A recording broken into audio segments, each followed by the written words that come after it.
The Push is a Victorian non-profit youth music organisation that, through a wide range of music-related programs, aims to educate, entertain, inspire and empower young people. Last week in Traralgon, The Push presented a masterclass of advice and ideas for musicians, managers, marketers and more. We went along to their Face the Music Roadshow to find out more about what The Push is doing to further the careers of young musicians in regional Victoria.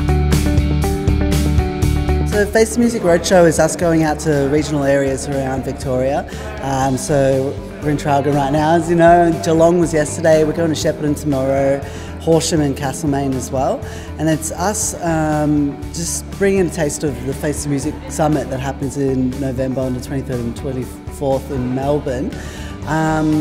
Just bringing some of that out all around Victoria. I've been going to Face the Music as a delegate, like as a music industry person who was interested in the program for probably about 5 or 6 years now. And then in the last few years, I started to contribute to the program, and I'd come on board as a moderator or a panelist. And when there was a bit of a changing of the guard in the program team, a friend of mine and I, a colleague of mine, Ash Sandbrooks, and I stuck a hand up for it, and they gave us a crack at kind of re-envisaging the program last year. So we changed a lot of things about Face the Music last year, and we partnered with Melbourne Music Week, and we added live music showcases. We moved location and all sorts of things, and it was a successful experiment.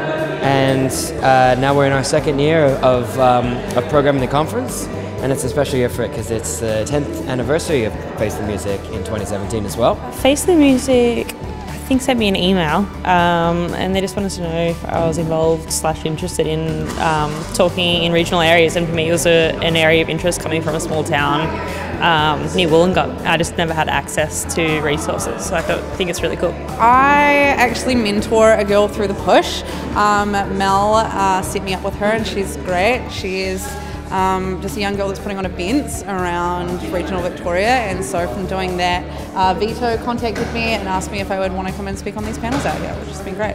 The actual event, it's just insane. It's a conference in some ways, it's a festival in some. There's heaps of discussions, lots of people from all kinds of facets of the music industry. We try to build the program in a way that there's something for everybody regardless of your level of experience. So there's stuff that's pitched to people who aspire to be in the music industry, and students from grade school through to university or tertiary education, and as many sort of practical lessons and contacts they can make to get their foot in the door.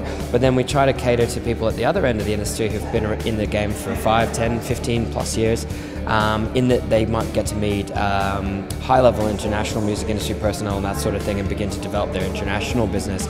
So, I mean, if I had to pin it down to one thing, I'd say networking, and the second, very close second to that would be knowledge and know-how. You know, in regional areas, sometimes like you don't have those kind of resources. So I think it's a really cool and important event.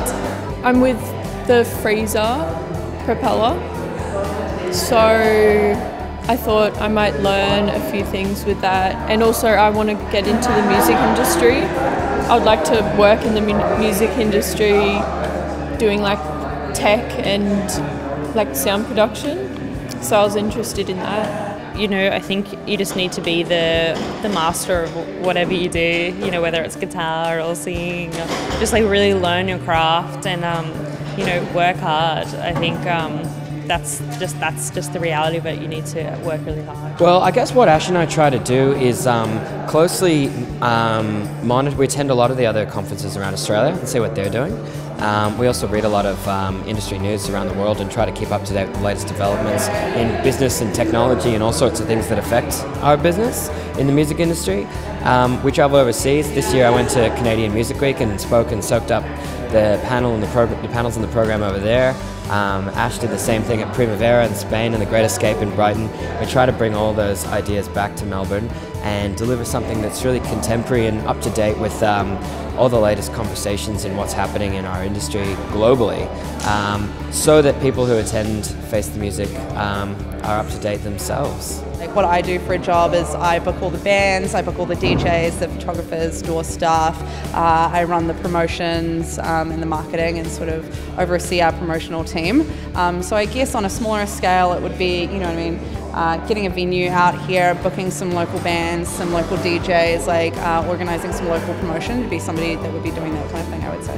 And during the forums night, you said that live music's had a bit of a resurgence. Oh yeah. What do you put that down to? Well, I like to think it's a bit of a backlash against the kind of social isolation people are feeling when they're glued to their smartphones and their televisions and their laptops and their iPads and all these sorts of things.